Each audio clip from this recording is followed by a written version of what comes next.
And the announcement by the Justice Secretary, Robert Buckland, of new anti-terror legislation, basically effectively backdating and applying retrospectively to people already convicted, already serving sentences, that they will not be released halfway through their sentence without parole.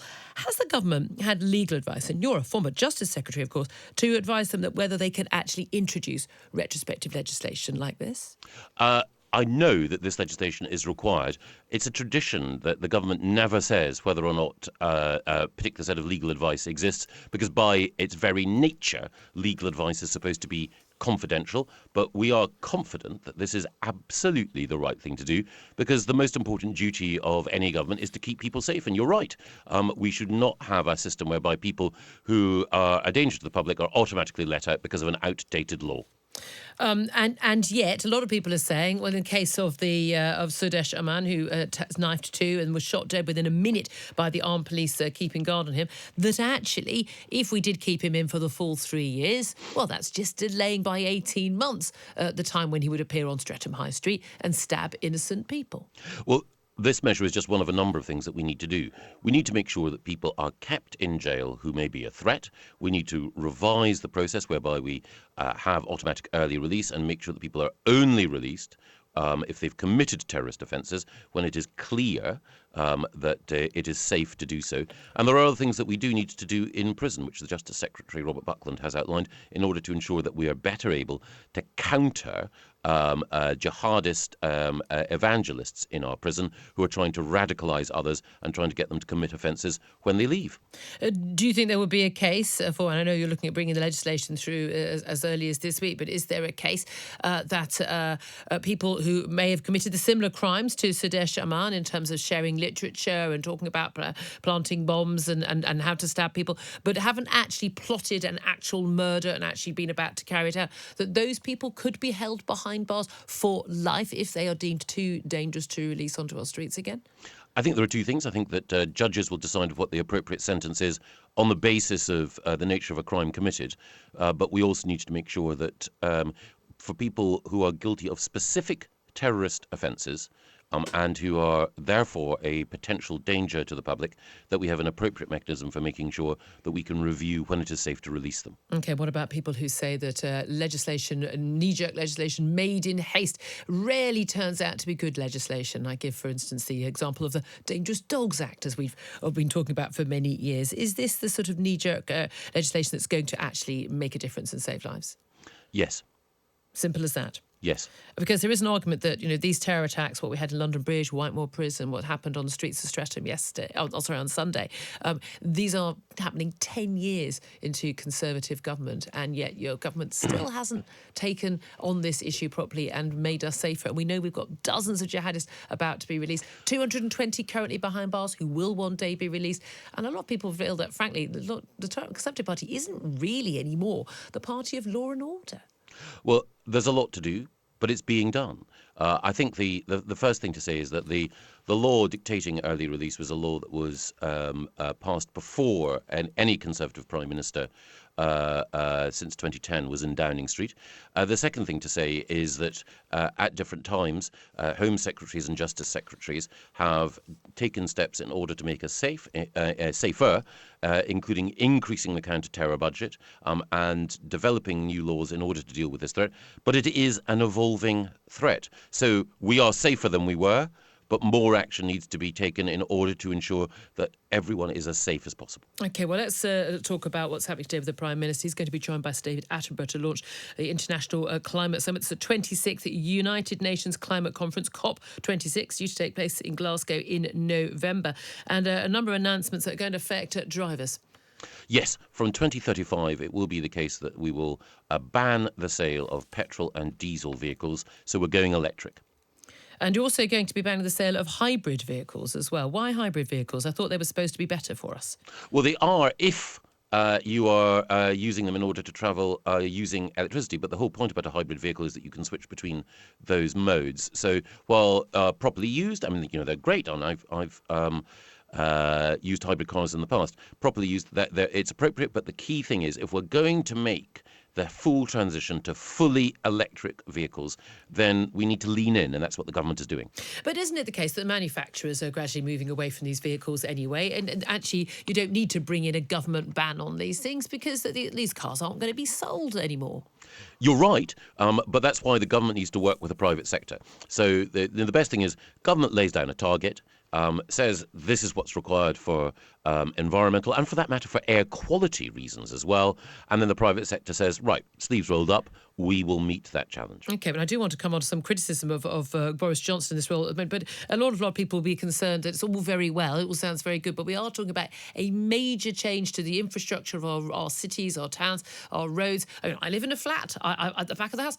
Nowhere I can charge my vehicle. Are we going to have charging points everywhere along the road? And who on earth's going to pay for that other than taxpayers? And how much is it going to cost us?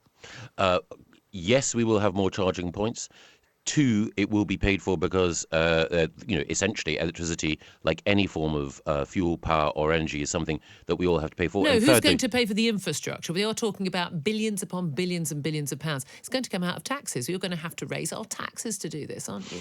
Well, it's already the case that in order to make sure that we effectively pay for both our road infrastructure and for the environment, that people are taxed by the duty on petrol and on diesel. People are taxed through their road taxes, like the license for any car.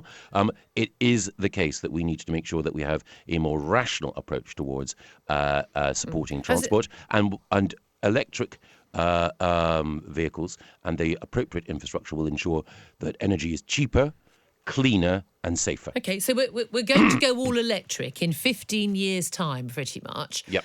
What's the cost of that? I've asked you a couple of times because this is a major policy change. A lot of people who still have older cars, people can't move away from a diesel car or a hybrid car to an electric car unless they've got somewhere to charge it. And most people probably got like maybe one, maybe at the end of their road. This is going to cost a lot of money to put that infrastructure in, and I mean we are again in the tens and tens of billions. How much is it going to cost, and what are our taxes going to go up by? Because if you're not charging money for diesel and petrol vehicles anymore, and for those, you're going to be charging it somewhere else. So how much is it going to cost us? The key thing, and I can't put a figure on this. So wait a minute, are you telling me we've got a government policy announcement that's been uncosted? No. This is very Corbynista, isn't it? No. The point I'd make is that over a 15-year period, we're going to phase out a particular type of vehicle and introduce another. It's already the case that we have charging points in every new development, and they're going to become mainstream as a result. And who's going to pay for it? In some cases, it will be the developers who are responsible for those developments, and in some cases, I don't live in. I like most people don't live in a new street. I live in a street that's been there since 1880. So who's going to pay to have a charging point outside every single home in my street? And all the streets of people who are listening right now. I suspect there will be charging points in what used to be, or what will have used to have been, the petrol station where you would currently get your petrol and diesel. I haven't got a petrol station within a mile or two of my home. How am I going to get my car there if I haven't got any charge in it? Well, it will have been... And how long will it take me to charge up my electric vehicle? I'm just going to have to leave it there for overnight. How many cars in my area do you think can go to the local petrol station and get charged up? As many as go there to get petrol at the moment. Yes, as many as currently go there to get petrol. But you can get petrol in 3 minutes flat. You can't charge up an electric vehicle in 3 minutes flat. You'll be able to charge it much more quickly in the future. I have a horrible feeling that this is policy that's being made on the hoof that's going to cost the British taxpayer billions and billions and billions of pounds, and no one's actually thought it through because we're all making lovely gesture politics. No, I don't think it's the case that you would have companies like Nissan or Tesla investing in electric technology for vehicles if they thought that this was just a whimsy. I don't think it's a whimsy. I'm just simply saying that the move towards all electric vehicles is going to cost the taxpayer money, and no one seems to be talking about that. By all means, let's move to electric vehicles, but who's going to pay for the infrastructure to allow us to move to electric vehicles? And I've got no answer. Ultimately, these things will be decided by an interplay of market forces and. But you've decided the policy without finding out what the cost would be and who'd pay for it. Julia, I don't think you could tell me what the cost of petrol is going to be in 15 months' time, let alone 15 years' time. It's going to be cheaper than putting an electric charging point outside every home in the country. I'll tell you that. Can you be certain of that? Yes. Really? On what Yes. economic model have you used? I think I tell you what. Let's shake on it. 50 quid to charity, and let's see who's right in 15 years' time.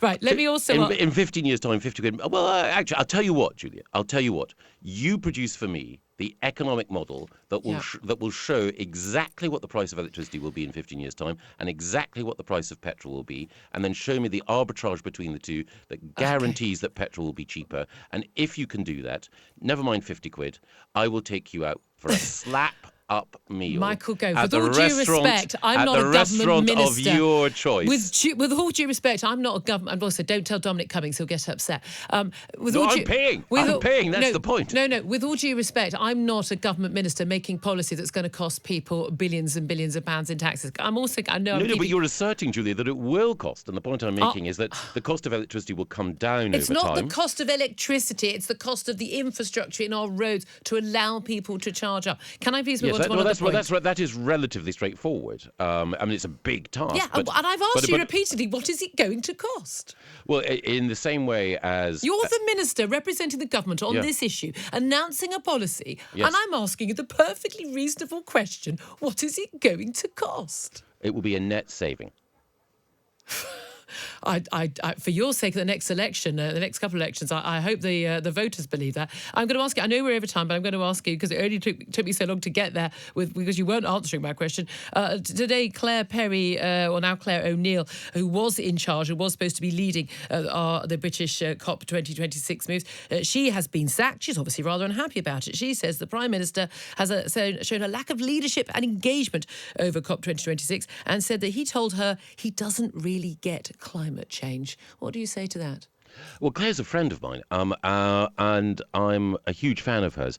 But in this one regard, I do disagree. I've talked a lot to the Prime Minister about climate change. He completely gets it, and he's very driven to make sure that the climate change conference that we are going to have later this year is devoted, among other things, to making sure that Britain's a leader in reducing carbon emissions. Secondly, that other countries play their part. But thirdly, that we look for nature-based solutions as well as other solutions to climate change. And that means making sure that we end deforestation, indeed actually plant more trees, and also restore peatland and other environments which suck carbon from the air to greater health.